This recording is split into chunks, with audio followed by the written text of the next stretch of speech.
This is Adam Klein, Managing Partner, Faculty Member at New Ventures West. This is episode 21 of our podcast, Stepping In, a podcast where we delve into how integral coaching can address some of the most pressing issues we face as individuals, as communities, and as stewards of our planet.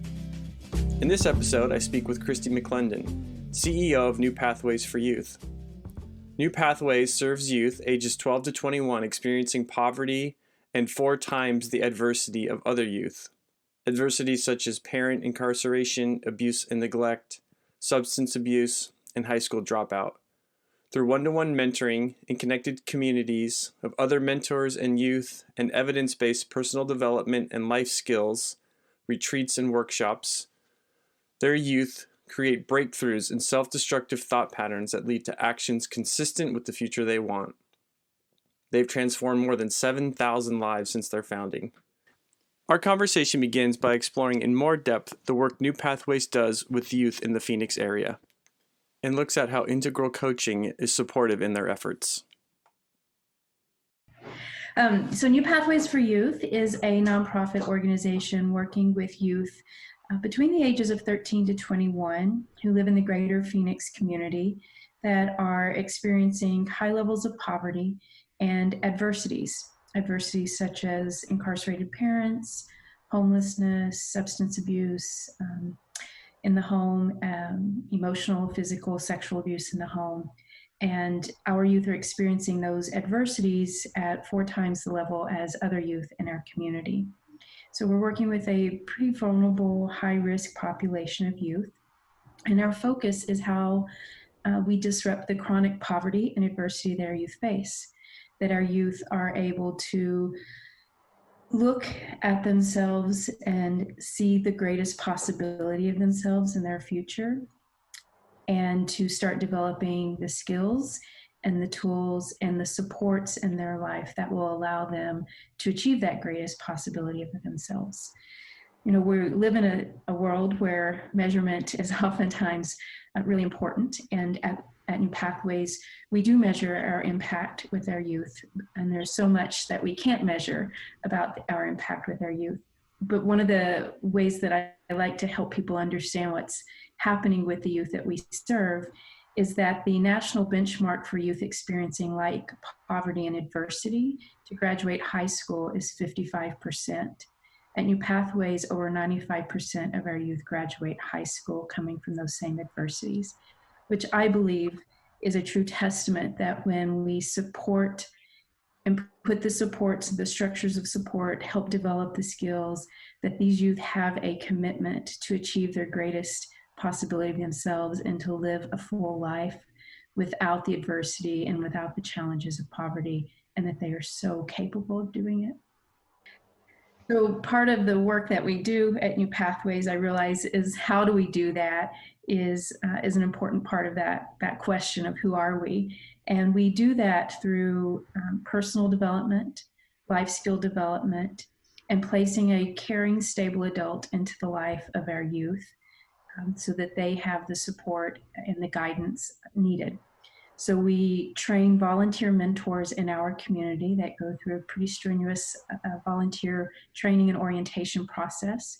We match them one-to-one with a youth, but we match them in a cohort of other youth and mentors so that they create a community.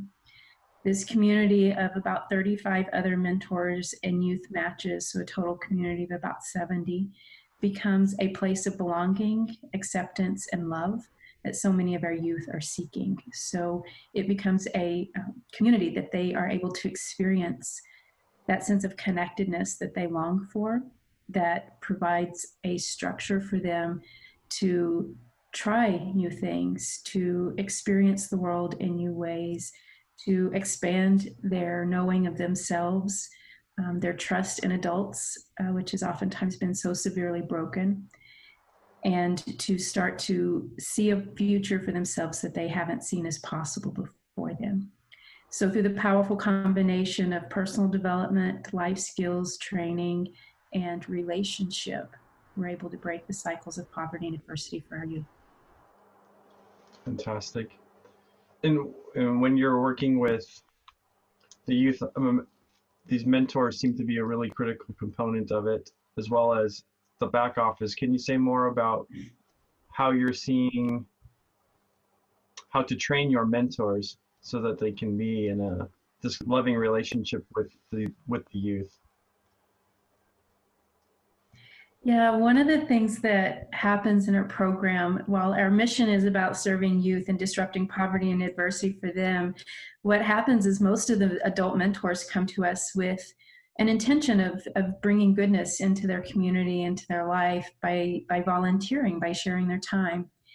And what almost every mentor tells us, adult volunteer at the end of the 6 months or the first 6 months, but definitely as the program goes on, is, holy crap, I didn't realize how much my life was going to change as a result of this work, Right. as a result of the relationship they have with the youth, but also the personal development curriculum that we bring to our youth.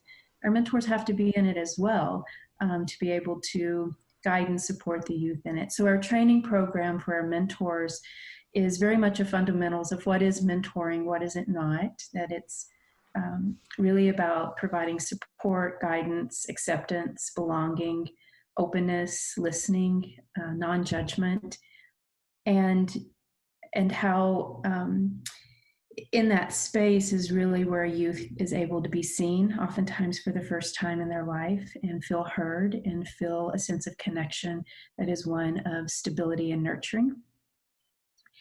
So our mentor training is very much just what is mentorship in our model. We also introduce some developmental models so that they can begin to understand the youth stage of development in life and ways of thinking about the youth, as we call it in the PCC, their structure of interpretation, or how the youth sees the world. We train our mentors in understanding the framework of poverty and the value distinctions that happen, not as good, bad, right, wrong, better than, or worse than, but just the different structures of interpretation of the world that happen between poverty and middle class and above. So we can meet our youth where they are. We train our mentors in our core curriculum, our personal development curriculum. A set of distinctions is what we call the curriculum. And there's 13 core distinctions that we train our mentors in to use as coaching conversations with their youth and helping the youth open possibilities to see whatever they may be experiencing in that moment through more possibility, through different ways of being. And we also then train our mentors in skill sets, such as how to have coaching conversations, how to support the youth on very tactical skills from budgeting to taking the FAFSA, to enrolling in college, to what classes they should be taking in high school to be eligible for college. So a whole set of tactical skills, but a whole set of relational and emotional skill sets that oftentimes our mentors come needing to develop in as well. In what you're saying there, it seems to me there's two things, there's many things, but two that stood out to me, where you started with the openness and wanting to be of service in the world that the mentors come in with. And then all the things you were just naming about then how New Pathways supports them with, so here's some skillful means of how to do that in our context. And how these two things really are mutually supporting one another. So this desire to be of service, which opens up the possibility to become more competent at it. But then it seems like it also opens up more impact for the mentor. Like you were saying, how much they get touched by the work. And I'm just struck by... Yeah, go ahead. No, as you said that, I was thinking about my own experience, because in addition to serving as the CEO at New Pathways, I also volunteer as a mentor in the program. My husband and I actually mentor 3 different youth in the program, and we've been matched for varied lengths from 5 years, 4 years, and 3 years with the youth that we mentor. And yes, what you were describing is very much so. It's one of our mentors said this one time, and it struck me that mentoring a youth at New Pathways is like looking into the mirror and looking through the window at the same time. And so what I am learning about myself mentoring these young people what oftentimes strikes at me in that relationship, because it's not always easy, is oftentimes a reflection of the work that I'm yet to do, or perhaps a wounding in my own life that I'm yet to look at. And I get to be in this beautiful relationship that's teaching me so much about that, about myself. So I came to mentorship to be in relationship with the youth, to help bring about more healing and love and connection for them. And what I find in that as a mentor myself is more healing, love, and connection for myself. And that's what I think is so beautiful about that statement. It's like looking into the mirror and through the window at the same time. And I would say that over 90% of our mentors come to tell us that that is true for their own experience. Mm-hmm. So what I think is so beautiful about it, although not something you read in our mission statement, our mission is about serving youth. And what is kind of a side dish of that is the adults we get to serve in the process, to bring about more of the impact of our community, more of the goodness that exists here. Mm-hmm. Mm-hmm. It seems to me like there's a similar track in the professional coaching course of people wanting to be of service in coaching, whatever that might look like for them, but then how that's connected to their own development. It seems these two things are really paired together a lot. Like our desire to be of service, our desire to be used in some kind of way. And that's what carries us through the difficulties of the encounters working with whatever population we're working with, in your case, with New Pathways with the youth. That ardent desire is what has us stay in it and be open to learning how to do this better. But I'd love to hear more, if you could talk about what have you seen in your mentors for yourself, and then we haven't even talked about there's also staff. How do people stay in their own development? What have you noticed about when they're feeling the heat of it? That question is like a $1 million question for us at New Pathways, because the heat comes. A youth we're so excited when we experience with our youth a breakthrough, and they start to see the world in a different way. They start to see a future for themselves that they haven't seen yet, and we get very energized and excited by that. Or we start to see these measures of success, like they're now suddenly going to school. That we really coach our mentors that this isn't about whether they have an A or F. It's, do they graduate high school, and what's the support to get there? But we can get really wrapped up in what we call in the PCC tube goals. Those metric oriented goals of how we measure good, bad. Are we being enough or not enough as mentors, as staff? And we start to weigh a lot of our success and our purpose on how well the other person is doing in this relationship.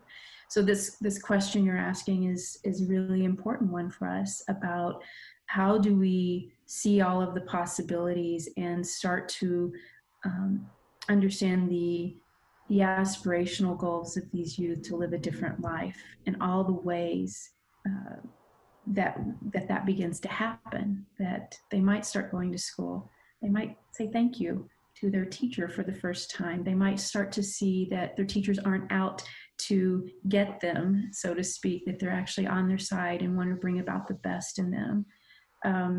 So our work really is, how do we help our mentors see the whole picture, see all that's unfolding in this youth that can and can't be measured? How do we help our mentors step outside of that as their own measure of success about who they are? And then from there, how do we help our staff step out of this mentoring relationship between the mentor and the youth, the staff that are supporting each one of these matches, to step outside of that as their own value is distinct from that? One of the distinctions that we use in our curriculum that we introduce every mentor and youth to on their first night in the program is called the rival, the hero, and the witness. And so it's really the ability to take on the role of witness, to observe my emotions, my thoughts, as separate from what is happening and what value I start assigning to myself in relationship to what's happening. So, Adam, it's a very real scenario that we deal with, and that we work with at New Pathways, is how quickly we can put ourselves into whatever situation is happening with the youth and make it mean something about us as the adults, and to really stand in the place of complete acceptance and belonging and non-judgment. How can we step out of that and see what's happening with the youth, the automaticity of the patterns that come just by being human, but also the challenges of living in extreme poverty, and with the adversities and the defense mechanisms that have been developed to protect. How can we see that with less judgment of right and wrong, and more with the brilliance that it's taken for the youth to develop in those ways to stay protected, and that the invitation into the unconditional way of being that we can hold with them as adults, of complete nurturance, love, care, stability, and what can unfold when they actually get to relax into that a bit. Not sure I answered your question, Adam, because Oh, it's so fully loaded for us. well, yeah. Well, as I was listening to you talk, part of what I was feeling into was you were talking about as seeing the whole, but this invitation of being witness to maybe some reactivity, but then also being witness to when is there love present that I can notice and allow it in. Yeah. Which takes a lot of wherewithal and support to be able to start to develop a witness that can start to see love in places maybe we weren't accustomed to looking. Mm-hmm. And what it's Yes. like to then receive it a little bit. Mm-hmm. Which brings in, I think, this powerful point you made of not having the protective parts be made wrong. Right. Yes. And the power of saying, no, these are here for a very good reason. Mm-hmm. And they've gotten, maybe you pay a little too much attention, or they've gotten a little more attention than in this moment is necessary. And what else is here that we can pay attention to? Small things. That's right. And with our youth, what we talk about is how do we help, or what is the possibility that we can see that these ways of being have now become self-destructive for the youth. And those ways of being oftentimes will keep the youth in the cycle of the poverty, or continue the wounding, and that leads to more anxiety, more depression. One of the things that always kicks me in the gut about the population we serve is that because of these adversities, they are more likely to suffer from anxiety and depression. They are more likely to have, as a result of all that's happening in the body, somatically, and in those patterns, is that they're more likely to have heart disease, diabetes, endocrine system issues. But here's the one that kicks me. As a result of all of that, the youth that live in the zip codes we serve are more likely to die 15 to 20 years younger than youth in different socioeconomic zip codes. Wow. There's such an injustice in that for me. So when we talk about these defense patterns, it's understanding that if we don't interrupt some of that, they become self-destructive patterns for these youth to stay in the cycle of poverty and adversity. And what we're really interrupting is that pattern that leads to more anxiety and more depression. That when we're able to do that, we're also linking this to the health issues of the youth and interrupting the long-term implications to their health.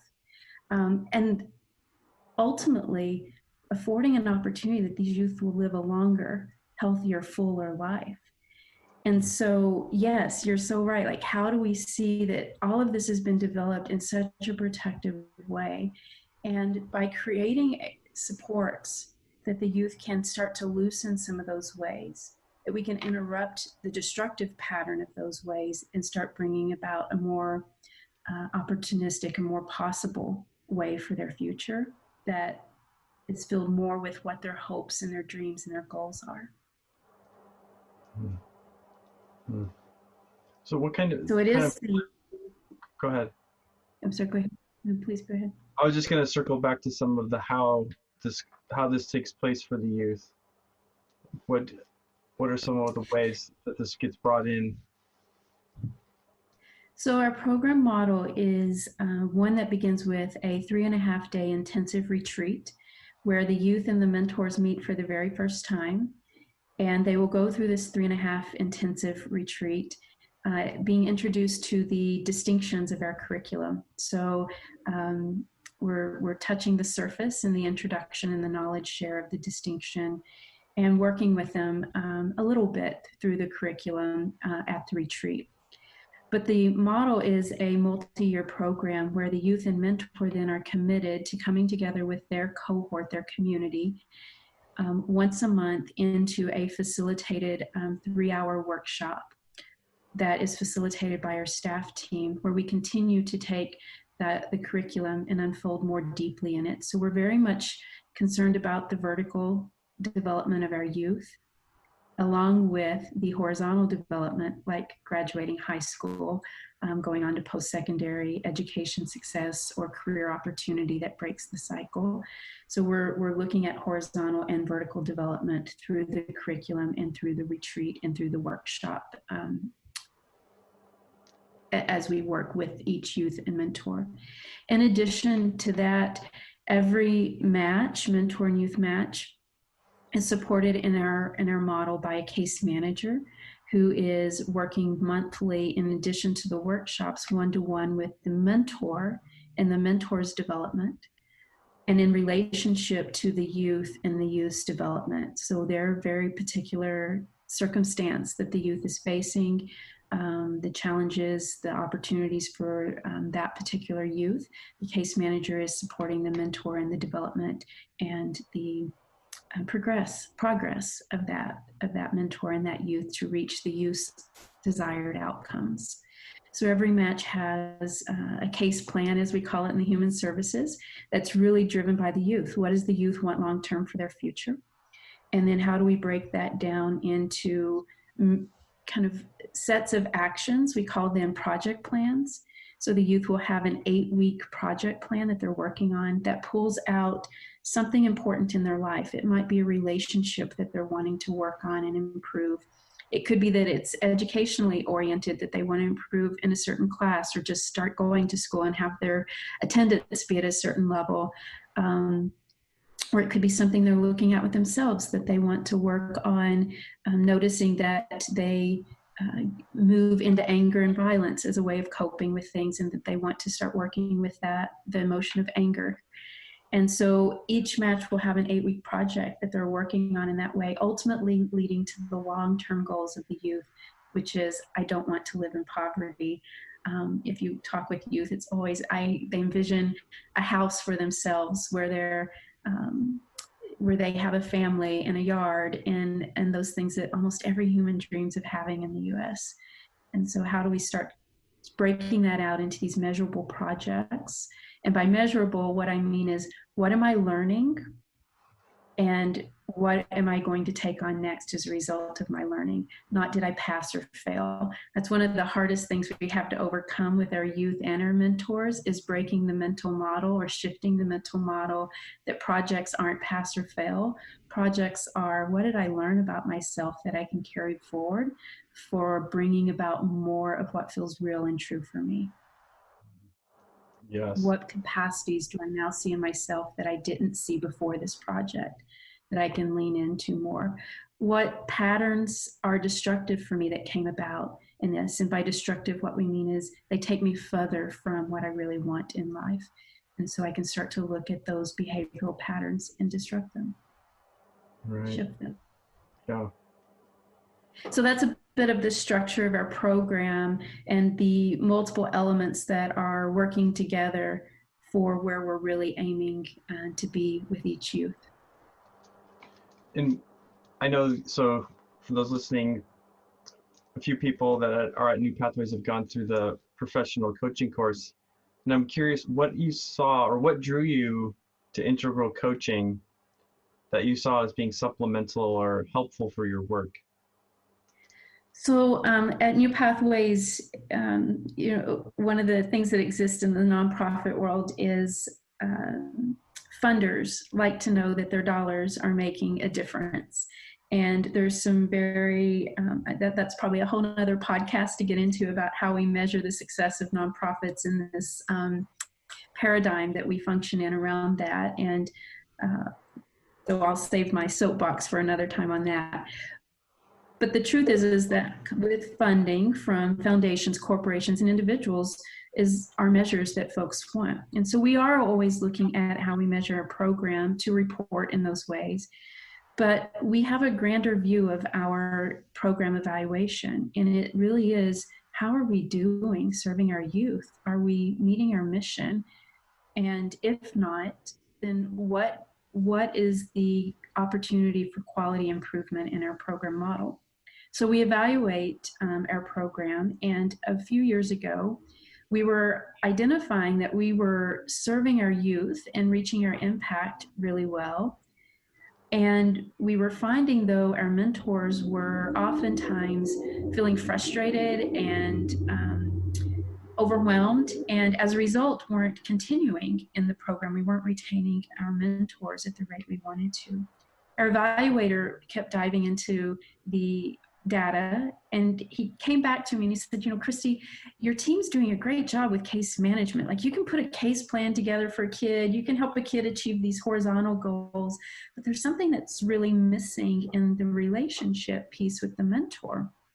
And we kept looking at that and asking that, and just being curious about it for quite a while. What we really came to is that there was a conversation missing with mentors in our program model and how we supported our mentors. And it wasn't a case management the way that we were approaching our work with your youth. And the word that kept coming up was coaching. So we started exploring coaching programs. And as I mentioned, we already were working with these ways of being with our youth. It was, how do we bring those ways of being to our mentors and more intentionally? And so therefore we knew this wasn't about finding a coaching program that was more about how to achieve horizontal goals. We had that. It was more about, how do we work with mentors to be in the vertical development and hold the aspirational space with our youth. That can't be measured through traditional measurements. And as a result, we came into New Ventures West, and we're reading the website and we're like, this sounds a lot like New Pathways.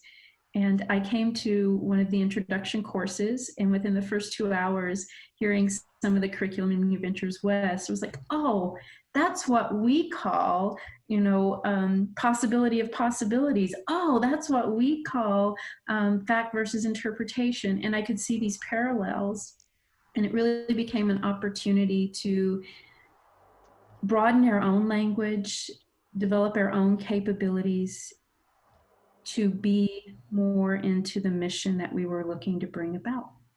And so we sent, I was the first staff to go through the PCC, and we have 2 additional staff in the program. One just graduated and another is about to graduate.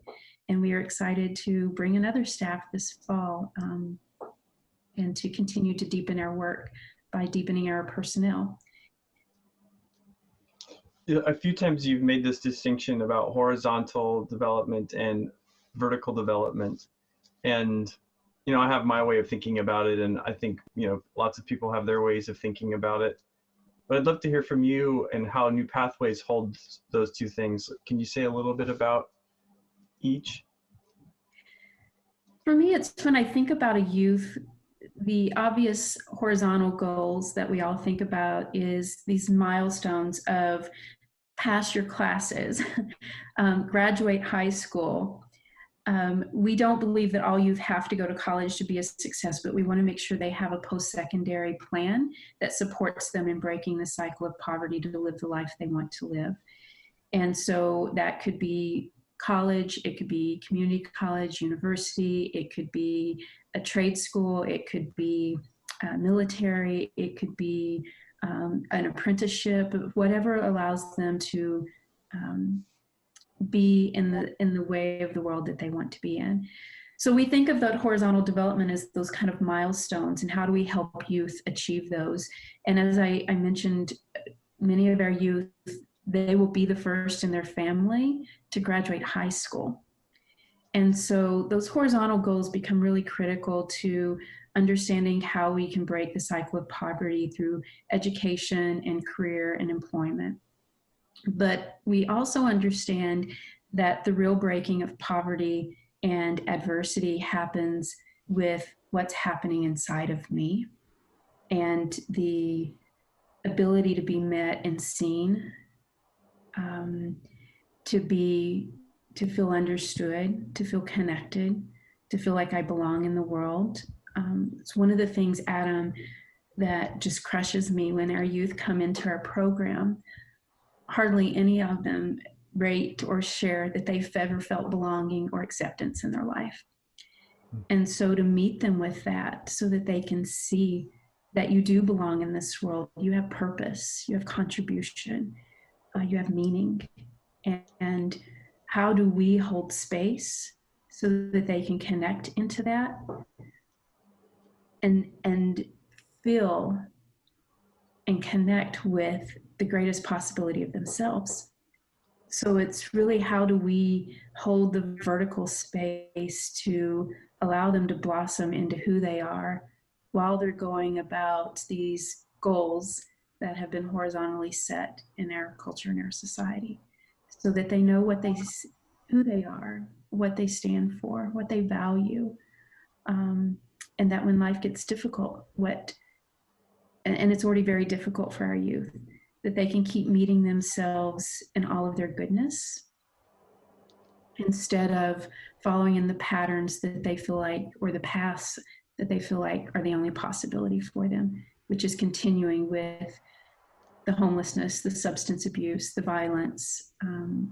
It opens to what else is possible for them, and that possibility always lived inside of them.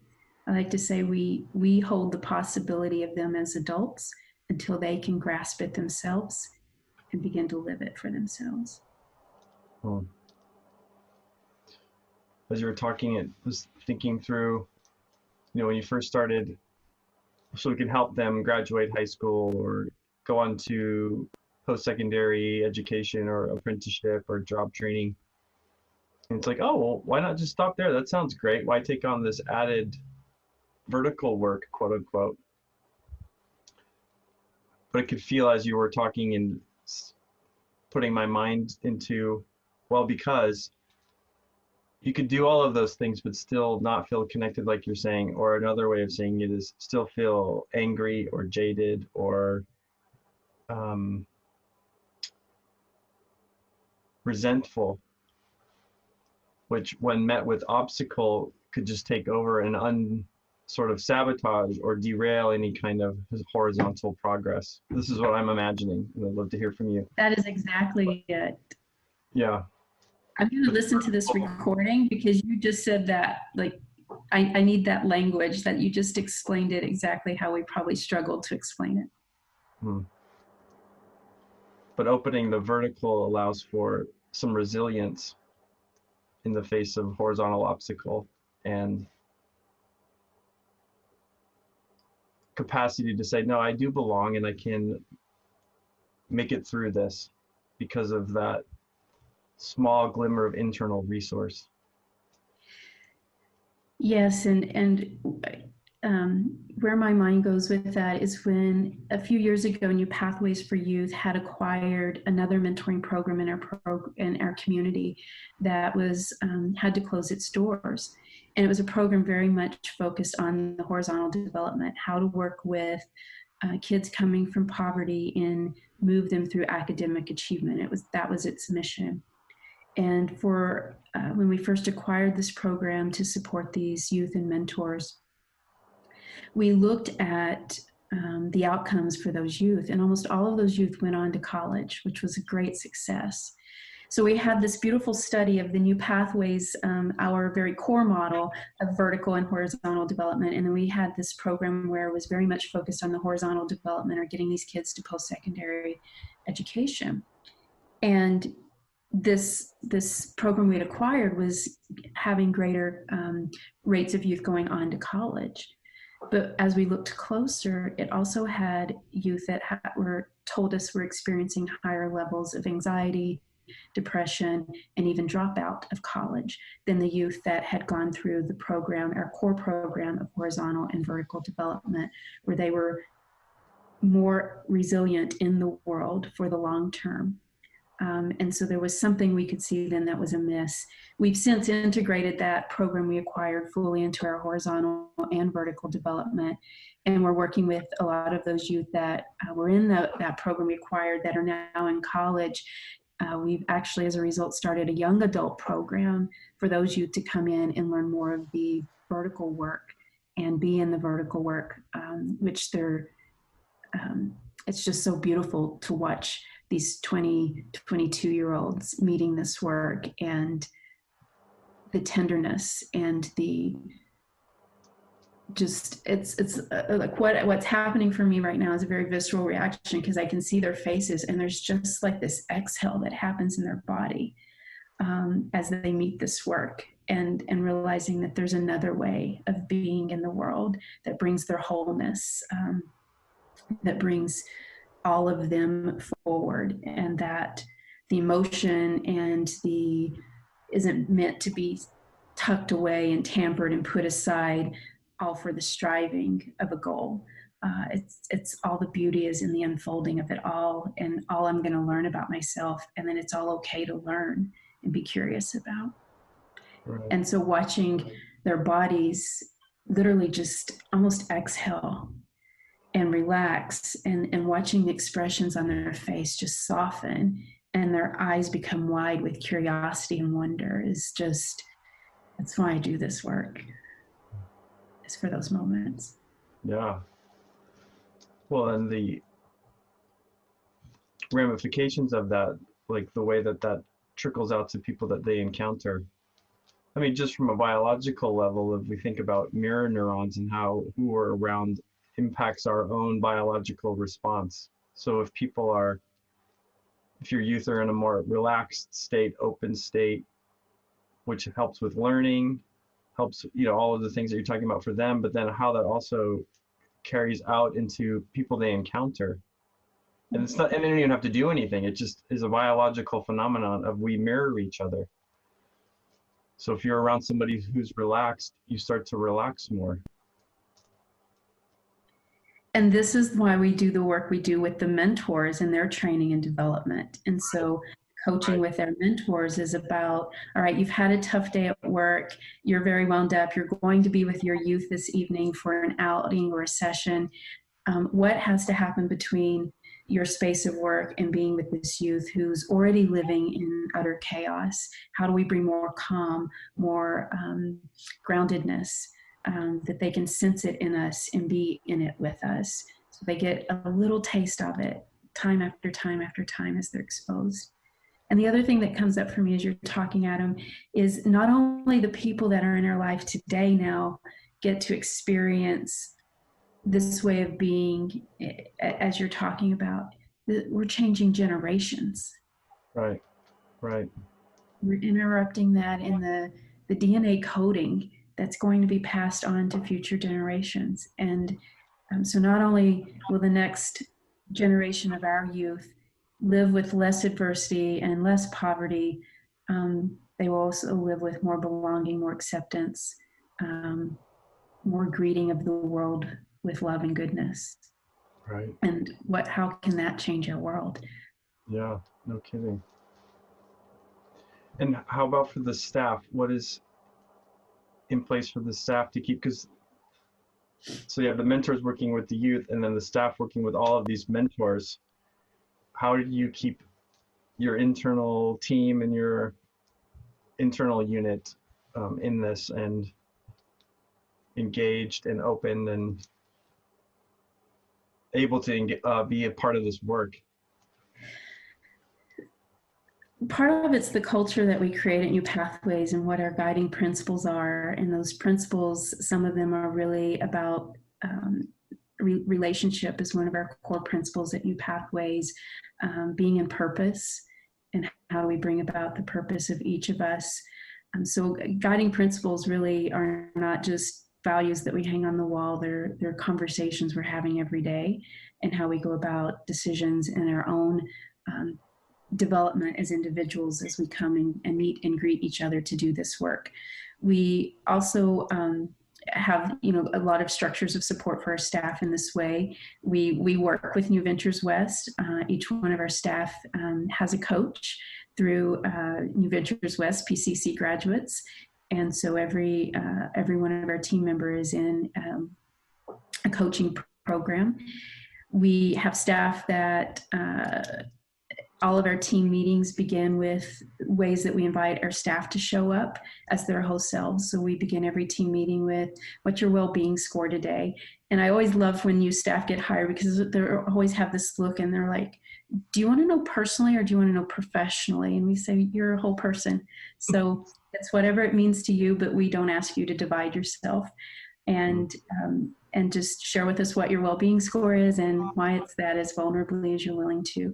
So we have a lot of practices in our team like that. That's just one example where we continue to invite each one of our personnel to show up and meet what's present.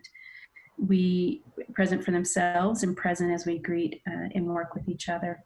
We, as I mentioned, also have the coaching program that each staff does. And I would say there's an element of self-reflection that we bring into even our supervision components or performance management components. So every staff person has an opportunity at least once a week to reflect on what they've learned about themselves in the work this week, what they've learned about others in the work this week, and what they can bring forward as a result of that.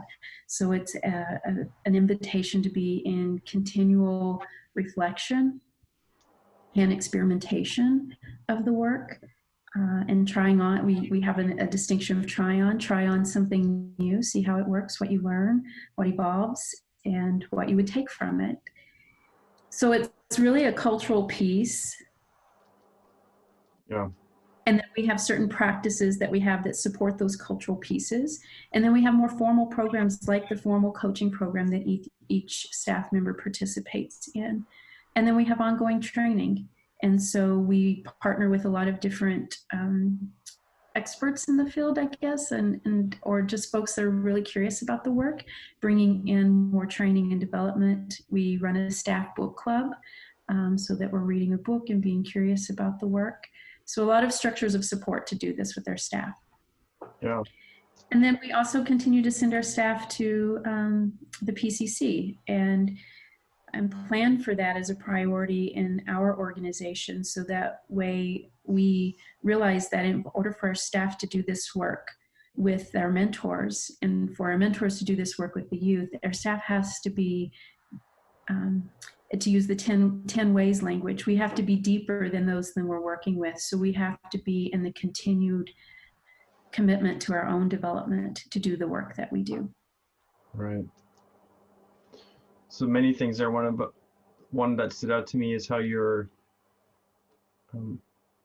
embodying internally the work that you're doing with your youth.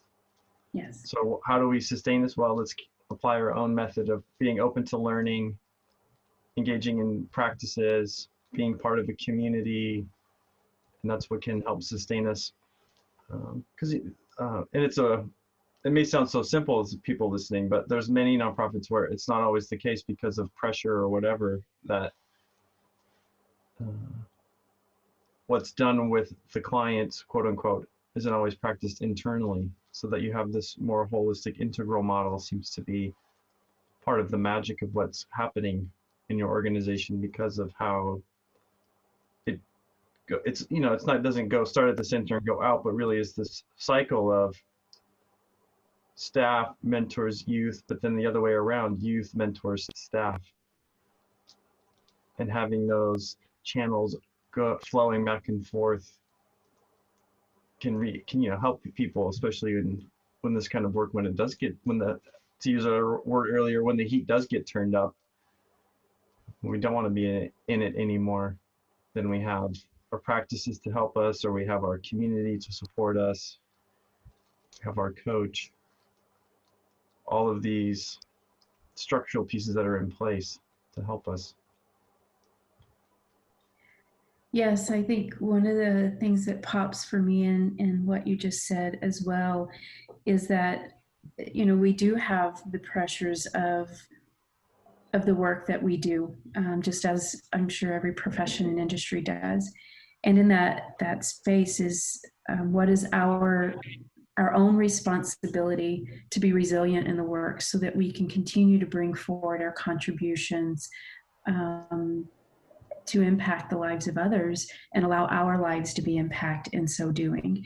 And I think, I've been in the nonprofit sector. I have my bachelor's in social work and my master's in social work. And I think what has happened for me is that in all of that education is that we're really being taught that we're an expert in helping other people solve the problems of their life. And what I have come to realize is I'm an expert in nothing about your life. But I can journey with you. I can meet you and be a reflection with you of what could be possible. And in so doing, hopefully touch you and allow myself to be touched to bring about more possibility for both of us, more goodness, and more of what we are here to do in relationship to each other. And so the integral coaching integration into new pathways has been about lessening that we are the experts and separate from our clients, that we are all human seeking the same thing. Whether I'm a youth coming from poverty or adversity, I'm a mentor coming from middle, upper class or poverty myself, or I'm a staff coming from that. We're humans meeting humans. And at New Pathways, what we maybe offer is just a framework for which we can start to journey that opens and unfolds us more along the way. So I think I just have two more questions. The first is there anything else that you wanted to say that you haven't already said? Well, I want to take opportunity to thank New Ventures West. Adam, our journey with New Ventures West as an organization has opened so much more possibility for impact with those that we serve, our youth, our mentors, and our staff, as you've touched on. We, by being partnered with New Ventures West and having a commitment to the work, we have seen our staff develop, which has led to greater impact with our youth and mentors. We've been able to advance our curriculum and the work that we do, taking it to new depths and new ways of seeing it and possibilities. Specifically, I'm so grateful for a new way of thinking of human development through the 3-panel human development model instead of these linear approaches that we're taught about youth development. So being able to see our youth through a different way of human development allows us to meet them differently instead of putting them in a box. And we get to see their wholeness and their fullness. I've touched on the culture at New Pathways, and the integral coaching has just given us a way to have more language around our own self-responsibility as employees to be in our self-care and development to bring about more of the impact that we do. And bottom line is our outcomes and the impact that we're having in the lives of our youth has grown significantly since our partnership with New Ventures West. So I thank you for helping us see and meet our young people differently. Oh, it's a delight. And it also goes the other way, where by having folks from your organization in our classes, how we get to learn about working with people and seeing this kind of work through their eyes. And the methodology is very much a living, breathing thing. So we take in what we hear and adjust it as necessary and incorporate people's insights. So it's been so wonderful. I'm leading one of the classes with one of your staff members, and it's fantastic to have her voice in the room and bringing in her experiences, which really enriches the learning for everyone. So it's a pleasure and an honor. The last question I had is, if people are listening and want to support New Pathways or support youth, what do you have anything to offer them, or what would you suggest? Well, if they're in the greater Phoenix area, we would invite them to become a mentor. We have more youth wanting to join our program than we have mentors available. So if you're in the greater Phoenix community, we invite them to visit our website at NPFY, New Pathways for Youth, so npfy.org, and they can learn more about becoming a mentor. If you'd like to learn more about our program or our model, you can also visit the website wherever you are. And if you're not in the greater Phoenix area, there are different kinds of mentorship programs throughout our country and the world, and there are youth that are needing a caring, stable adult in their life. And one of the great clearinghouses for finding a mentoring program near you is mentor.org. And so we invite you to visit, it's mentoring.org. So we invite you to visit that website, and you can put in your zip code and it'll help you find a program where you can impact youth in your own community. It's been a real delight, Christy, to be talking with you and be in this partnership with New Pathways, and very much look forward to seeing how it unfolds and grows over time.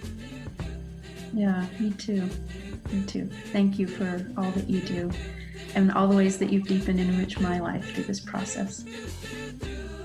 Thanks for listening. Please spread the news by sharing this podcast on social media, and let us know what you think by emailing us at steppingin@newventureswest.com. Until next time, take care.